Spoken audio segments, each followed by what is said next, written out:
Assalomu alaykum. UzReportda huquqiy nigohning navbatdagi soni sizlar bilan yon atrofdagi voqeliklarga huquqiy nazar tashlaymiz. Bugun ko'rsatuvimiz davomida yer va mulkka bo'lgan huquqlarni rasmiylashtirish jarayonlaridagi yangiliklar haqida gaplashamiz.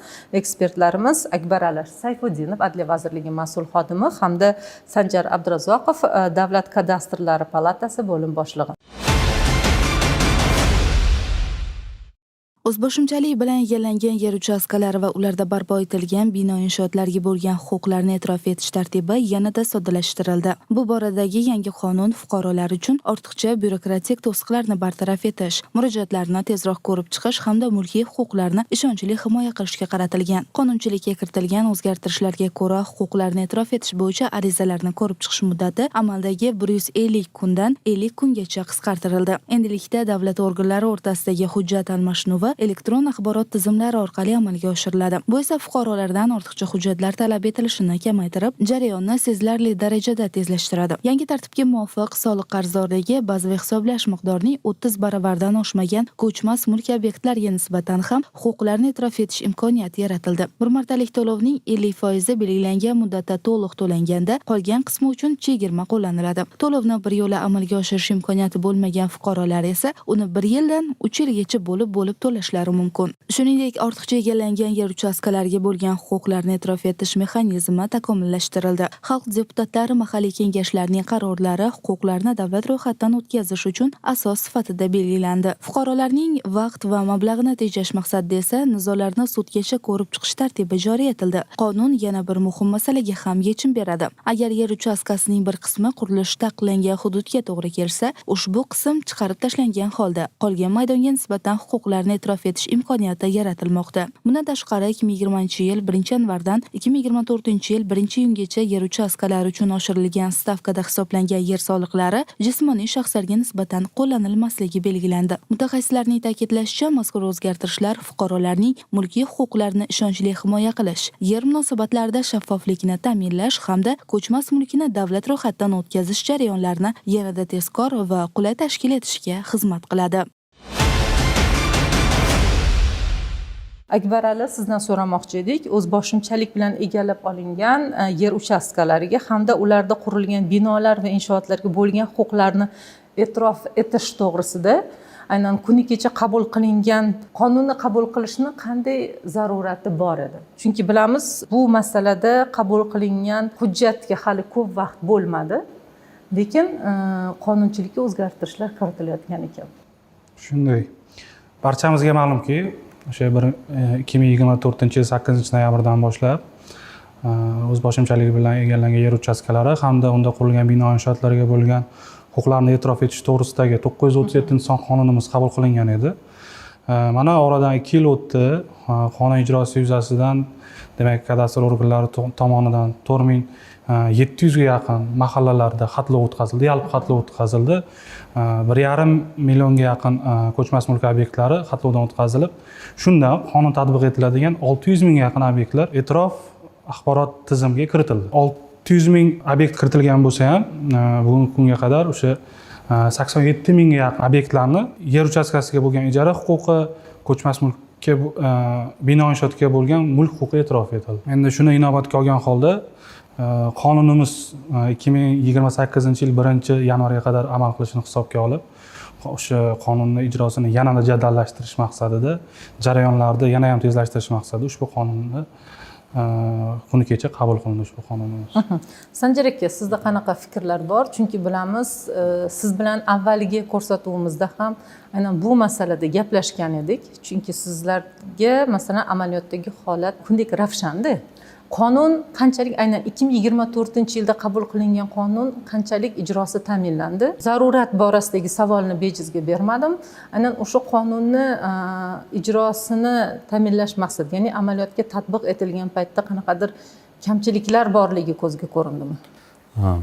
Albatta, bu o'sha boshida qonun qabul qilinganda o'zi 2 bosqichdan iborat edi. Ya'ni birinchi bosqichda asosan biz, ya'ni kadastr idoralari xatlov o'tkazib, ikkinchi bosqichda o'sha tegishli tashkilotlar tomonidan ko'rib chiqib o'zining xulosasini berish belgilangan edi. Bu yerda asosiy muammoli masala birinchidan muddati juda uzoq edi, ya'ni 2 oy muddatda o'rganib chiqish kerak edi. Hozirgi qonun bilan mana hozir 20 kunga tushirildi. Undan tashqari, masalan, nizoli masala chiqqandan keyin uni ko'rib chiqishi ham hozir Adliya vazirligi tomonidan ko'rib chiqilib, o'sha tegishli bo'lgan tashkilotlarga yuborish bo'yicha tizim ishlab chiqilgan bu qonunda.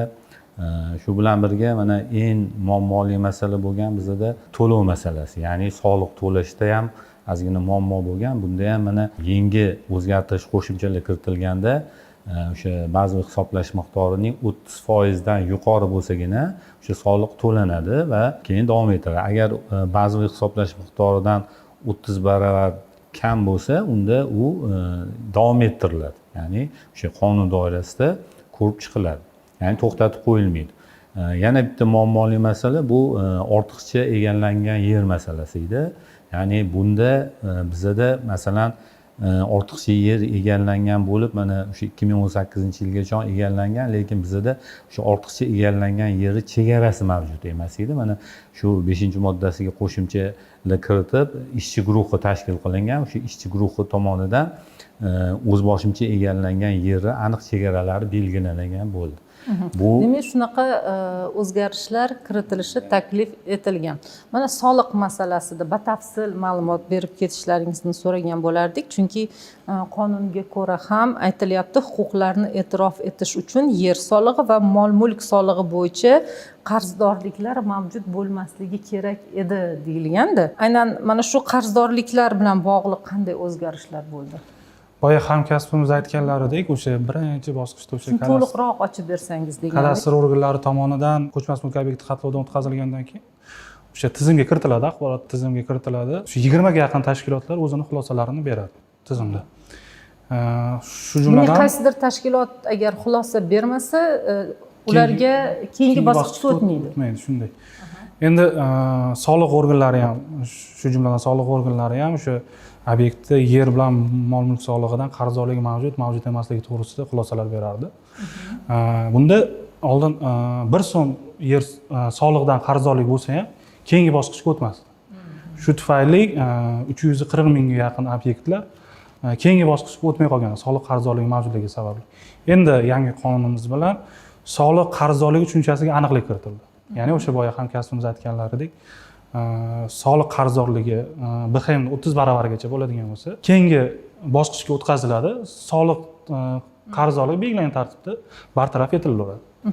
Hozir mana soliq qarzdorligi deganingizga, deylik, yer sotib olinyapti, lekin yerni egasini, ya'ni sotayotgan yerni egasini yoki o'sha nima deydi, o'sha yerda qurilgan mol-mulkni egasini, deylik, soliqdan qarzdorligi bor. Shunaqa kazus, ya'ni tushuntirib oddiyroq qilib aytadigan bo'lsak, deylik, yer bor. Yerda masalan noqonuniy qurilma bor, lekin u noqonuniy qurilmani o'z vaqtida hujjatlashtirmasdan, misol uchun oldingi egasi hozirgi egasiga sotib ketgan, lekin hozirgi egasi o'sha yerni sotaman desa, misol uchun soliqda qarzdorlik chiqib keldi. Bunday tartibda qanday yo'l tutadi? Endi xaridor ham, sotayotgan odam ham. Birinchi o'rinda siz aytgandek, chunki bunaqa kazusli holatlar ko'pda amaliyotda. Ko'pincha bo'ladi, sotyapman deydi, nima deydi, tizimda chiqib keladi qarzdorlik. Endi sotish uchun ham avvalo yerga bo'lgan ijara huquqi, bino inshootga bo'lgan mulk huquqi bo'lishi kerak.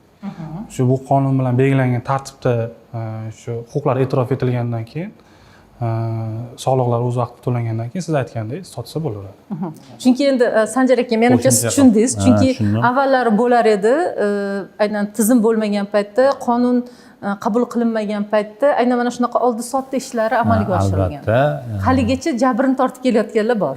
Albatta, endi mana ikkita turlarni hozir aytmoqchi bo'ldik, ikkita tur bor. Ya'ni umuman hujjati yo'qda, lekin o'sha og'zaki oldi sotdi qilib pulini berib qo'ygan bo'ladi. Bu narsa, ya'ni mana aytilgan qonun bo'yicha baribir ro'yxatdan o'tmaguncha hech qanaqa shartnomalar o'tmaydi. Bu narsani baribir ko'chmas mulkka, yer uchastkasiga bo'lgan huquqi ro'yxatdan o'tkazilgandan keyin amalga oshirish. ikkinchidan agar huquqiy hujjatlari bo'lsa hozirgi kunda turar joylar o'sha fuqarolik kodeksi asosan notarialni tartibda shartnoma qilinadi, o'zaro qilinmaydi. Notarial tartibda shartnoma qilgandan keyin bizda hamma tizimli yo'lga qo'yilgan, notariuslarning o'zi hamma bor ma'lumotlarni yig'adi. Agar qarzdorligi bo'lsa aytadi shu narsani, ya'ni qarzdorliging bor, oldin qarzini to'la, keyin oldi-sotdi qilasan. Ya'ni agar ko'chmas mulkka bo'lgan huquq ro'yxatdan o'tkazilgan bo'lsa, hozirgi jarayonda bunaqa muammo kelib chiqmaydi. Bu narsa oldi olingan. Tushunarli. Mana bevosita yana qonunga qaytadigan bo'lsak, qonunda yer uchastkasiga bo'lgan ijara huquqini e'tirof etish uchun to'lovlar bo'yicha aholiga qanday yengilliklar berilyapti? Birinchi o'zi to'lovlar tartibini bir tushuntirib bersam, to'lovlar demak Toshkent shahrida BXMning 5 baravarigacha. Demak, to'lovlarda ham o'zgarishlar bor avvalgi qonunga qaraganda. Imtiyozlar, yengilliklar, chegirmalar berildi. Oldin demak Toshkent shahrida BXMning 5 baravarigacha bo'lgan bo'lsa, Nukus shahri, keyin viloyat markazlarida BXMning 3 baravar. Viloyat bo'ysunidagi shaharlarda bo'lsa 2 baravar. Qolgan aholi punktlarida 1 baravar. Tijorat maqsadlarida egallab olinganlarda endi bozor qiymati o'rtacha bahosi miqdorida to'lovlar amalga oshiriladi. Endi bu qonunimiz bilan qanaqa yengillik, qanaqa imtiyozlar berildi desak, demak, endilikda to'lovlarni 50% ni to'laydigan bo'lsa, keyingi qolgan 50% ga nisbatan chegirma beriladi. Bundan tashqari 1 yildan 3 yilgacha bo'lib to'lash imkoniyati ham yaratildi. Hozir bu bo'yicha kadastr agentligi bilan tegishli ishlar amalga oshirilyapti. Tizimda hamma narsa imkoniyatlar yaratilyapti. Yana qo'shimcha aynan bunday yangilikni nima deydi, taklif etishga nimalar sabab bo'ldi? Yana qo'shimcha mana bular aytdilar, to'g'ri aytibdilar. Muammo bo'lgan narsasi demak, to'lovda muammo bo'lgan. Avvalgi albatta muammoda, ya'ni o'sha 8 ta holat belgilangandan ikkinchi holat, ya'ni qo'shimcha egallangan, hali aytganimdek, qo'shimcha egallangan yerga to'lov muammo bo'lgan.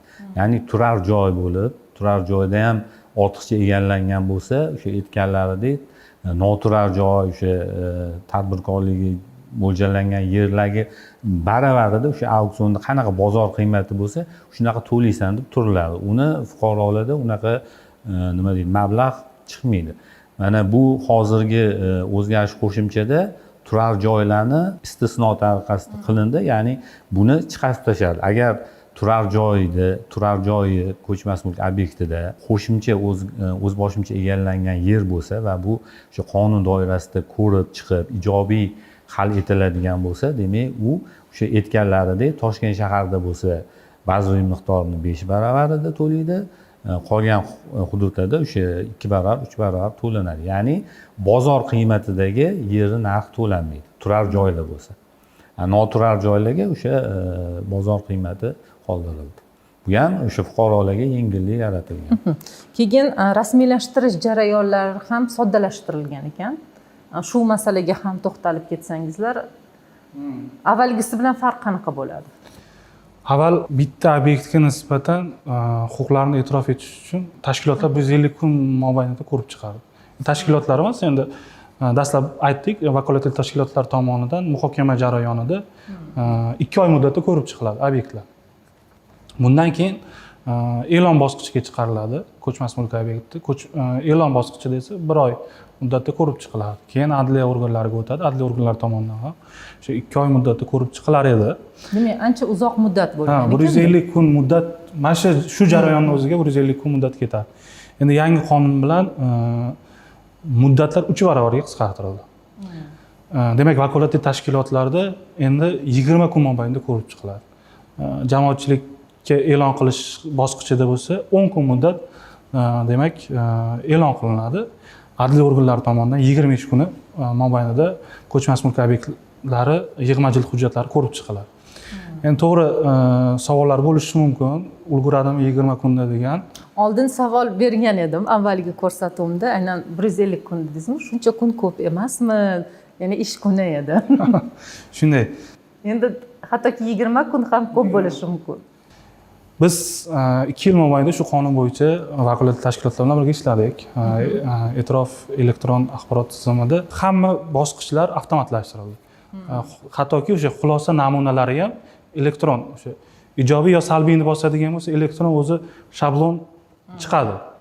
Ijobiy yo salbiyni bossa bo'ldi. Sizda qo'shimchalar bormi, Sanjar aka? Qo'shimcha endi shu mana o'zingiz aytib o'tdingiz, ko'chmas mulk bor, yer uchastkasi bor. Ya'ni ikkita alohida obyekt. O'sha e'tirof etilgandan keyin Xalq deputatlik kengashining qarori chiqqandan keyin bizda muammo bo'lardi. Ya'ni yerga ijara huquqi va ko'chmas mulk huquqini e'tirof etiladi. Yerga ijara huquqini biza ro'yxatdan o'tkazishimiz uchun baribir ijara shartnomasi talab etiladi. Ya'ni qaror chiqqandan keyin fuqaro baribir o'sha tuman hokimiyatiga borib, yer bo'yicha ijara shartnomasini rasmiylashtirish kerak bo'ladi. Hozirgi shu qo'shimcha o'zgartirishlar kiritilib, o'sha Xalq deputatlar kengashining qarori o'sha binoga ham mulk huquqi va yer uchastkasiga ijara huquqini ro'yxatdan o'tkazish uchun asos bo'ladi deb yozib ketdi. Ya'ni qo'shimcha tarzda ijara shartnomasini tuzish talab etilmaydi. Demak, shunaqa qulayliklar ham berilyapti. Yana bir masala bor. Og'riqli masalalardan biri, avvalgi ko'rsatuvlarimizda ham bu haqda to'xtalgan edik. Agar yer uchastkasi yoki undagi inshootni faqat bir qismi qurilish taqiqlangan hududda joylashgan bo'lsa, butun obyekt bo'yicha huquqni rad etish to'g'rimi? Masalan, avvallari rad etilgan ekanda, yangi qonunda bu bo'yicha nimalar nazarda tutilyapti? Qurilish taqiqlangan hududlarga yana bir karra aniqlik kiritib ketsangizlar. Savolga javob berayotgan paytda. O'zi qonunchilik hujjatlari bilan obyektlarni, misol uchun suv, avtomobil yo'llari bo'lishi mumkin. O'zini sug'oriladigan yerlar bo'lishi mumkin. Muhofaza zonalari belgilanadi. Muhofaza zonalari belgilangan. Ayrim muhofaza zonalarida qurilish taqiqlangan. Shu sababli qonunda ushbu normalar belgilangan edi. Endi yangi qonunimiz bilan bino inshootni agar qurilish taqiqlangan hududda joylashgan deb rad berilgan bo'lsa, qurilish taqiqlangan qismi chegirib tashlanadi. Qolgan qismiga nisbatan huquqlarni e'tirof etish imkoniyati yaratildi qonun bilan. Masalan, yarmi shunda buzib tashlanadimi uyni? Qanaqa bo'ladi? Bu vakolatli tashkilot tomonidan o'sha o'zi ma'lumotini joylashtiradi, sxemasini joylashtiradi.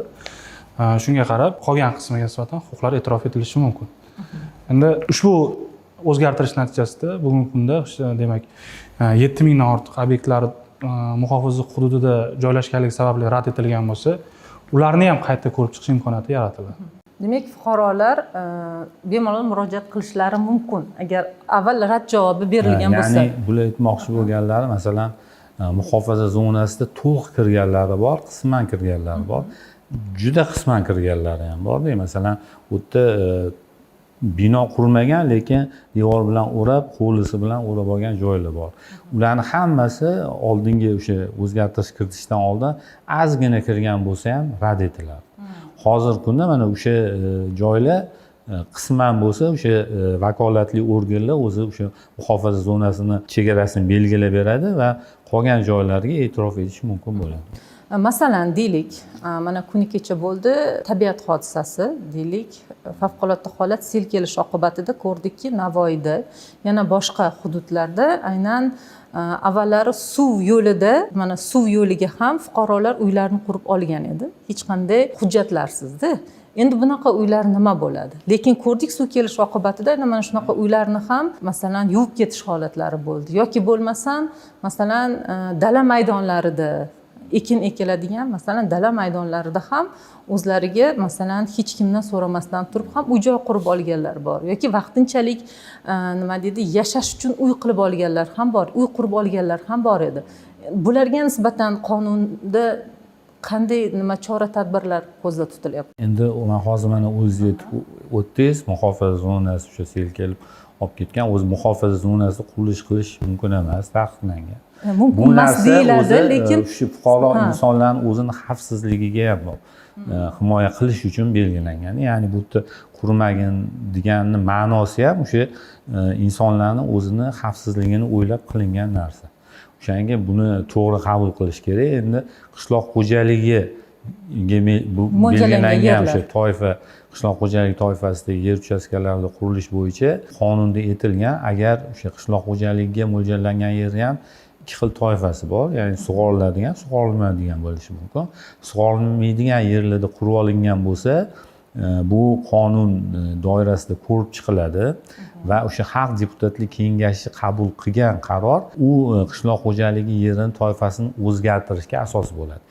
Endi sug'oriladigan yer bo'lsa, bu narsa to'xtatib turiladi toki o'sha sug'oriladigan yeri toifasi o'zgartirilguncha.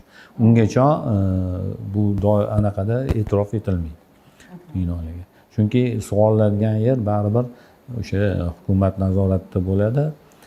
O'tga birinchidan o'zi nima deydi?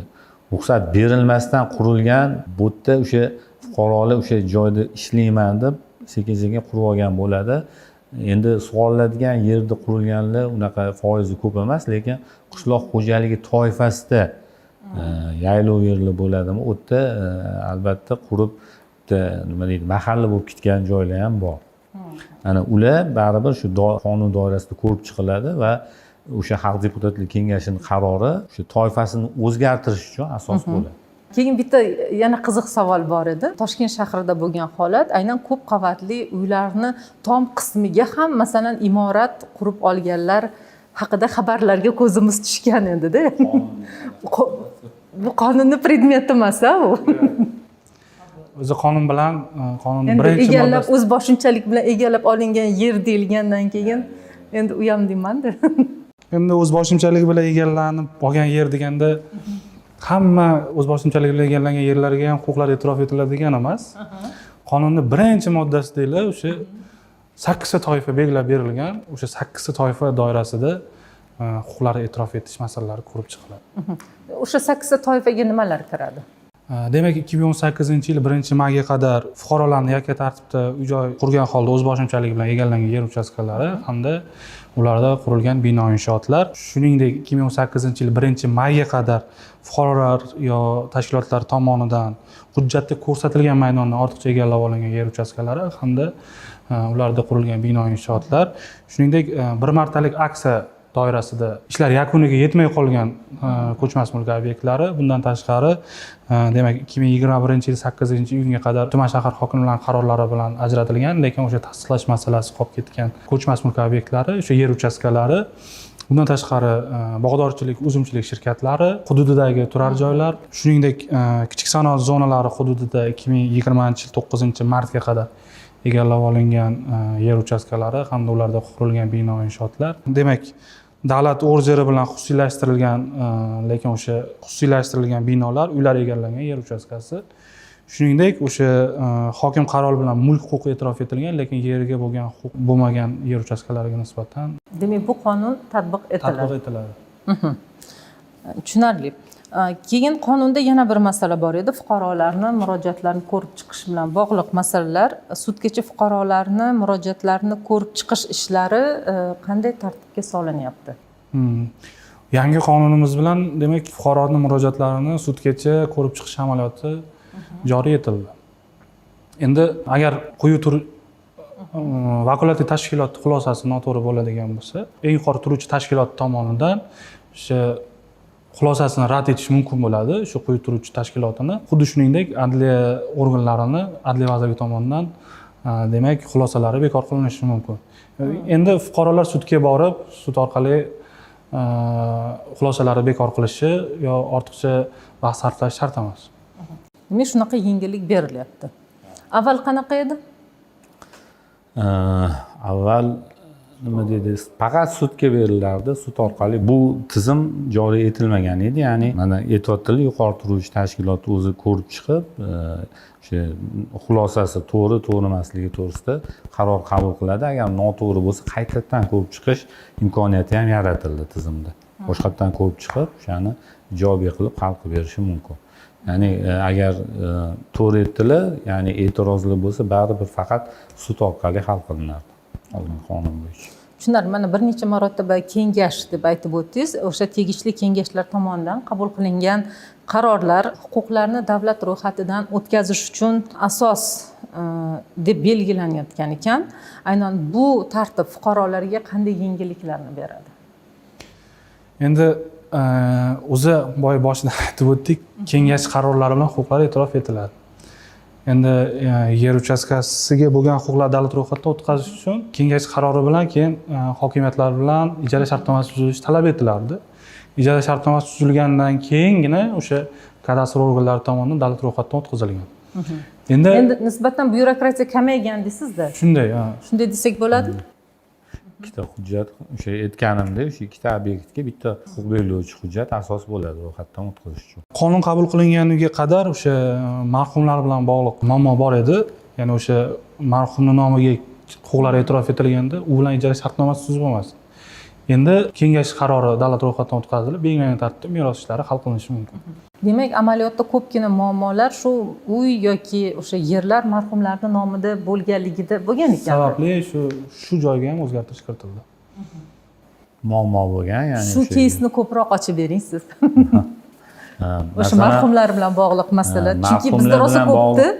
To'g'ri aytasiz. Mana oldingi aksiya doirasida o'sha 2018-yilda bo'lganda biz ko'rdik, ya'ni o'sha nima deydi, yaqin qarindoshlar orasida ham nizolar bo'lgan. Aynan yer sabab. Aynan yer masalasida. Shunda biz o'sha hozir mana e'tirof etishda har bitta nima nuqtasi, o'sha og'riqli nuqta hammasi hisobga olingan. U paytda masalan ukasi qurgan bo'lsa ham boshqa odamga rasmiylashtirib berilgan edi qaror. Hozirgi kunda mana e'tirof etilgandan keyin e'lon qilinadi. Mana shu narsa, mana shu ko'chmas mulk shunga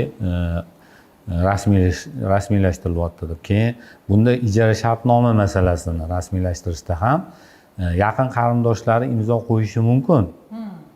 Lekin ular hal qilish kerak. Kim qo'yadi? Tushunasizmi? O'sha yerda ham nizo kelib chiqqan holatlar bo'lgan. Demak, hech kim imzo qo'ymaganligi uchun imzo qo'ygan. Mana masalan imzo qo'ygan odam meniki bo'ladi deb o'ylaydi. Masalan, meros rasmiylashtirishdan oldin ham men qo'ydimmi, demak meniki deb o'sha yaqin qarindoshlarning orasida ham nizo bo'lishi mumkin. Mana shu narsani ham oldini olish uchun bitta hujjat asos qilib olindi. agar imzo qo'ymasa, yer hech kimniki bo'lib qolib ketgan. Albatta. Endi imzo qo'ymasa rasmiylashtirila olmaydi ijara shartnoma. Unga asosan biz ham ro'yxatdan o'tkaza olmaymiz. Ya'ni o'sha ko'chmas mulkka bo'lgan huquqi ro'yxatdan o'tkazishda o'zining xususiyatlari bor. Ya'ni ketma-ketlik, ya'ni huquqi ro'yxatdan o'tkazishda ketma-ketlik bor. Birinchi yerga bo'lgan huquqi ro'yxatdan o'tkazamiz, keyin binoga bo'lgan huquqi ro'yxatdan o'tkaziladi. Agar yerga bo'lgan huquqi ro'yxatdan o'tkazish uchun ijara shartnomasi rasmiylashtirilmagan bo'lsa, demak u nima deydi, Xalq deputatlik kengashining qaroriga asosan ham hech narsa biz huquqi ro'yxatdan o'tkaza olmaymiz. Shunaqa to'xtab qolgan holatlar ham bo'lgan. Yana qanaqa muammolar bor edi aynan ortiqcha egallangan yer uchastkalariga huquqni e'tirof etish bo'yicha? Hamda bu muammolar ko'proq qaysi hududlarda uchragan? O'zi respublikaning hamma hududida shu ortiqcha egallangan yer uchastkalari bilan bog'liq muammolarimiz bor edi. Biz bilganimiz Samarqand bilan Toshkent shahri bo'lsa kerak eng ko'p uchraydigan holat. Bu qonun bilan yangi qonun bilan o'sha ortiqcha egallangan yer uchastkalariga nisbatan huquqlarni e'tirof etish mexanizmlari yana ham takomillashtirildi. Oldin ortiqcha egallangan qismida ham ortiqcha egallangan yer uchastkasida bino inshoot bo'lishi talabi bor edi. Lekin vakolatli tashkilotlarda aynan qaysi qismi ortiqcha egallangan degan savol-javob ma'lumotlar yo'q edi.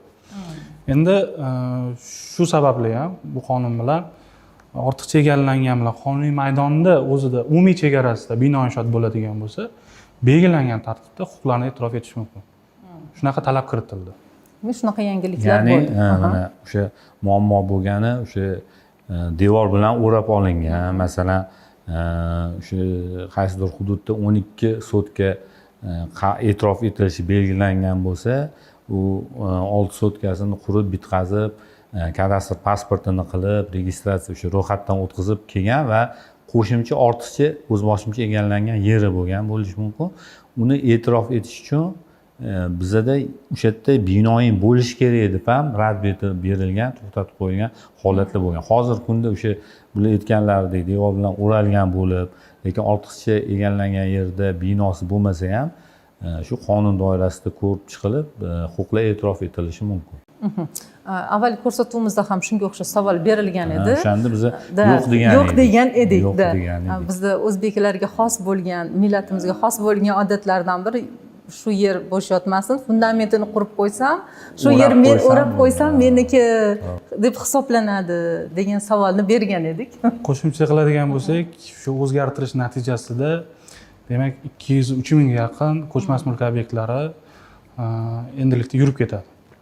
Ishlar to'xtab qolgandi shu paytgacha, shunaqa muammo tufayli endi asosan shu o'z boshicha qo'shimcha egallangan bartaraf etilish natijasida endi hech qanaqa muammo bo'lmaydi ular. Asosan o'sha o'z boshimcha qo'shimcha egallangan obyektlar bo'yicha muammolar to'xtab qolgan edi. Aynan mana shunaqa yerlarda ham ishlar to'xtab qolgan, rasmiylashtirilmagan. Chunki chegarasini aniqlash muammo bo'lgan va o'sha qo'shimcha egallangan joyda devor bilan o'ralgan bo'lsa ham bino qurilmagan, shu narsalar to'xtab qolgan edi. Mana hozir o'sha o'zgartirish kiritilib, bu narsa endi yurib. Demak, 1 yil ichida shuncha yaxshi tomonga o'zgarishlar bo'libdi.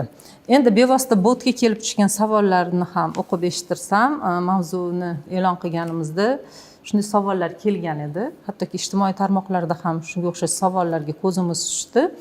Menga tegishli uy-joy 2018-yil 1-mayga qadar qurilgan bo'lib, biroq sun'iy himoya zonasida joylashganligi sababli tegishli organlar tomonidan rad etildi. Shu bilan uyimiz buziladimi deb so'rashibdi. Boya aytib o'tganimizdek, o'sha endi bino inshoot yer uchastkasi qurilish taqiqlangan hududda joylashgan bo'lsa, oldin rad xulosasi berilardi vakolatli tashkilot tomonidan, adliya organlari tomonidan. Endi bularni qayta ko'rib chiqish imkoniyati yaratiladi qonun bilan. Demak, o'sha taqiqlangan hududda joylashgan qismi chegarib tashlanib, qolgan qismiga huquqlari e'tirof etish mumkin bo'ladi. Ya'ni bu yerda aytib o'tishimiz kerak, o'sha muhofaza zonasini o'zini chegarasini ham belgilashda ozgina noaniqliklar bo'lganda, hozirgi kunda o'sha aniq shu vakolatli organlar aniq chegarasini belgilab berish kerak. Masalan, qayerdan o'tgan, necha metr, o'shani hammasini belgilab bersa, o'shanga qarab boshqatdan ko'rib chiqiladi. Masalan, suvni himoya zonasi deyilyapti-ku. To'liqmi? To'liq bo'lsa. Endi to'liq bo'lsa, suvni himoya zonasi qayerda o'zi, qayerda tugaydi, shu narsalarni ham aniqlashtirish kerak. Albatta, hozir o'shanga o'zgartirish kiritilib, vakolatli organlar o'zini o'sha muhofaza zonasi hududini aniq belgilab beradi bizga. Shu belgilab bergandan keyin o'sha aytganlaridek tushgan qismiga e'tirof etilmaydi, qolgan qismiga huquqlar e'tirof etilishi mumkin. Yana bir savol, uy-joylarga huquqlarni e'tirof etishda bizni mahallada 2027-yilda xatlov bo'ladi deyishdi. Savolim, 2027-yildagi xatlovni kutishimiz shartmi yoki hozirdan ham ariza bersak bo'ladimi? Bu masalada kimga murojaat qilishimiz kerak degan savol ham bor. Boya aytib o'tganimizdek, o'sha qonunimizda belgilab qo'yilgan, har yili kadastr agentligi viloyat hokimliklarini taklifiga ko'ra har yillik mahallalarning reja grafikini tasdiqlaydi hududlari kesimida. Shu mahallalarda kadastr organlari tomonidan xatlov ishlari amalga oshiriladi. Demak, o'sha e'tirof.uz sayti bor, kadastr agentligining. O'sha saytda demak o'zini mahallasi bilan qachon qayerda xatlov bo'lishini ko'rsa bo'ladi. Shu sayt orqali xatlov qilish uchun qayergadir murojaat qilish shart emas. Boya aytganimizdek, hammasi shaffof, hammasi elektronlashtirilgan. Demak, mana shu platformaga murojaat qilishni o'zi kifoya. Yo'q. Har doim aytib o'tamiz, bu qonun o'zi davlat tashkilotlariga yo'naltirilgan. Ya'ni fuqarolar mana qonun chiqibdi, xatga borish degan narsa yo'q. Ya'ni lekin bizni fuqarolarning odati ham bor. Bu davlat tashkilotlariga mo'ljallangan. Ya'ni ko'p har doim aytib o'tamiz shu narsani, ariza berilmaydi. Ya'ni davlat tashkilotlari shu muddatlar ham davlat tashkilotlariga qaratilgan muddatlar. 20 kun davomida ham hammasi davlat tashkilotlariga qaratilgan muddatlar. Ariza hech qayerga topshirishi kerak emas, faqat o'sha endi aytayotganlari, ya'ni 2027-yilda belgilangan bir xil shoshadi-da. Masalan, ertaga kelib qilib ketsin deydi. Buni belgilashning ham asosiy maqsadi shu tizimli, ya'ni elektron axborot tizimida yo'lga qo'yilgan har bitta mahallalarda hech qanaqa obyekt qolib ketishi kerak emas. O'shanga bizni har bitta mahallada xatlovni birma-bir hamma ko'chmas mulk obyekti, turar joy bormi, noturar joy bormi, hammasini xatlov qilib ketadi. Hujjati bormi, yo'qmi, keyin uni biz ajratamiz, hujjati bormi, yo'qmi, o'sha 8 ta holatda qaysi biriga tushsa, o'shani belgilab e'tirofga chiqaramiz. Agar hujjatlari bo'lsa, o'zida qoladi. Ya'ni hujjati bor, ro'yxatdan o'tgan bo'lishi mumkin. Mahallalarda ham hammasida ham hujjat yo'q obyektlar emas hammasida. Shunaqa qilib har bitta obyektga birma-bir kirib chiqadi. Demak, Shuni tizimlashtirilgan va buni asosiy maqsadi ham korrupsion holatni oldini olish. Ya'ni mana bitta mahallani qilmaguncha boshqa mahalla ochilmaydi. Tizimda shunaqa. Ya'ni inson omili yo'q u yerda. Mahallani bitirgandan keyin, mana mahallani yopsak, tizimda boshqa mahalla ochiladi o'sha reja grafikka asosan. Ya'ni fuqarolar idora yurishmaydi, sarson ovora bo'lib, o'sha tegishli davlat tashkilotlari o'zlari uyma-uy yurgan holda qayerdan masalan o'z boshimchalik bilan egallangan yer uchastkalari yoki unga qanaqadir bino inshootlar qurilgan bo'lsa, uni o'zlari aniqlab, o'zlari tizimga kiritishadi. To'g'rimi? Biz Xuddi shunday. yana bitta muammoli endi so'rab qolishligi mumkin. Masalan, kimdir meros rasmiylashtirishi mumkin yoki oldi sotdi qiladi yoki hadya qiladi. Men endi kutib o'tiramanmi qachon kelishi. Masalan, ortiqcha egallangan yeri bor, lekin o'zida o'sha kadastr hujjatlari bor, binoga hammasi bor, ro'yxatdan o'tgan, lekin ortiqcha yer egallagan. Shu narsani men hozir xatlovdan keyin qilishim kerak deb kutib o'tish shart emas. Ya'ni uni rasmiylashtirsa ham bo'ladi. Rasmiylashtirib yangi mulkdorga rasmiylashtirilgandan keyin ham bu e'tirof tizimi o'sha ya'ni qonun doirasida shu narsa ham ishlaydi demoqchiman. Ya'ni yangi mulkdorga ham qo'shimcha egallangan, ortiqcha egallangan yeri 2018-yilgacha egallangan bo'lsa, demak e'tirof etiladi. Yangi mulkdori nomiga bo'lsa ham. Yana qanaqa yangiliklar bor? Aynan 2026-yil davomida joriy etiladigan. Chunki hujjatda ko'zim tushdi, 2026-yil 1-sentyabrdan yana qaysidir sanalaridan boshlab joriy etiladigan tartiblar bor edi. Aynan shu qonun bilan bog'liq. Hozir aynan xatlov bilan bog'liq masalani aytdik. Endi har yili o'sha 15-oktyabrga qadar kadastr agentligi tomonidan oldin har yili tasdiqlanardi, muddati aniq belgilanmagan. Endilikda o'sha 15-oktyabrga qadar kadastr agentligi tomonidan xatlovda reja grafik tasdiqlanadigan bo'ldi. Bundan tashqari yana bir ikkita yangiliklar amaliyotga joriy etildi. Xususan, boya aytib o'tdik-ku, vakolatli tashkilotlar 20 ga yaqin vakolatli tashkilotlar o'zini xulosalarini avtomatlashtirilgan axborot tizimiga kiritadi. Endi bir muammoyimiz bor edi. Kosmos agentligi 2018-yil 1-mayga qadar egallangan yer uchastkalari bo'yicha demak kosmik surat biriktirardi tizimga. Aynan o'sha belgilangan muddat bo'yicha ba'zida kosmik suratlar mavjud bo'lmasdi. Kosmos agentligida ham endi shu narsa belgilab qo'yildiki, agar texnik imkoniyati yo'q bo'lsa yoki kosmik surat mavjud bo'lmaydigan bo'lsa, demak keyingi 2 yil, ya'ni keyingi 2 yil davomidagi birinchi kosmik surat asosida qonunga muvofiq yo qonun talabiga tushadi, tushmaydi. Shu to'g'risidagi ma'lumotlarni biriktiradi kosmos agentligi. Bo'lishi mumkin edi, oldin 2015-yil yoki 2016-2017-yillar bilan ham ma'lumotlar biriktirilardi. Sababi 2018-yil 1-may holatiga kosmik suratlar mavjud emas edi kosmos. Endi shuni ham fuqarolarni o'ylagan holda, agar kosmik surat mavjud bo'lmaydigan bo'lsa, demak, keyingi 2 yil ichidagi birinchi kosmik surat asosida xulosalar rasmiylashtiriladi. Qo'shimchalar yo'qmi? Fuqarolarga, bizni kuzatayotgan teletomoshabinlarga bugungi mavzu doirasida tavsiyalaringiz. Endi biz o'sha xatlovni davom ettiramiz. Xatlovni davom ettirilganda o'sha fuqarolar mahalla raisi tomonidan etgandan keyin, ya'ni xatlov o'tkazilgandan keyin turar joyga kirganda bir xil muammo bo'ladi. Uyda hech kim bo'lmaydi. Ya'ni uyda hech kim bo'lmagandan keyin yana qayta chiqib xatlov o'tkazish, ya'ni o'lchov ishlarini amalga oshirish kerak bo'ladi. Shuning uchun agar o'sha mahalla rais tomonidan etilgan bo'lsa, o'shanda turar joy, uy joylarda ya'ni o'sha xatlov o'tkazilganda qulaylik yaratib berish kerak bo'ladi. Haqiqatan shu aytgan masalalari xatlov ishlarini orqaga tortayotgan edi. Ko'p holatlarda uyda fuqarolar bo'lmasligi sababli kadastr organlari xodimlari bitta uyga qayta 3 marta, 4 martalar borishga to'g'ri kelgan. Shu bo'yicha bizga bir amaliy yordamlar ko'rsatilsa, xatlov ishlari yana ham tezlashadi. Aynan mazkur qonun bilan qanaqadir qonun hujjatlariga ham o'zgartirish kiritilyaptimi? Bu bilan bundan tashqari ushbu qonun bilan Soliq kodeksiga o'zgartirish kiritildi. Shuningdek, ko'chmas mulkka bo'lgan huquqlarni davlat ro'yxatdan o'tkazish to'g'risidagi qonunlarga o'zgartirishlar kiritildi. Endi o'sha ko'chmas mulkka bo'lgan huquqni ro'yxatdan o'tkazish to'g'risidagi qonunni o'sha 43-moddasiga qo'shimcha o'zgartirish kiritildi.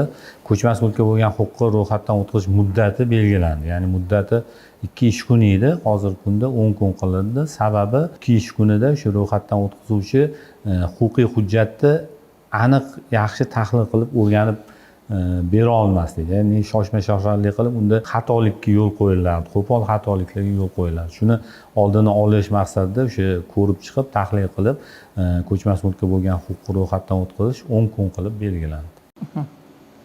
Rahmat taqdim etgan ma'lumotlaringiz uchun. O'ylaymizki, bizni kuzatib borayotgan hamyurtlarimizda ham yangi tartib bo'yicha yetarlicha ma'lumotlarga ega bo'la olishdi. Biz esa eslatib o'tamiz, bugun huquqiy nigohda yer va mulkka bo'lgan huquqlarni rasmiylashtirish jarayonlarida yangiliklar haqida gaplashdik. O'zingizni qiziqtirgan masalalar bo'yicha taklif va savollaringizni ekraningizda ko'rinib turgan huquqiy nigoh botiga yozib yuborishingiz mumkin. Xayr, salomat bo'ling.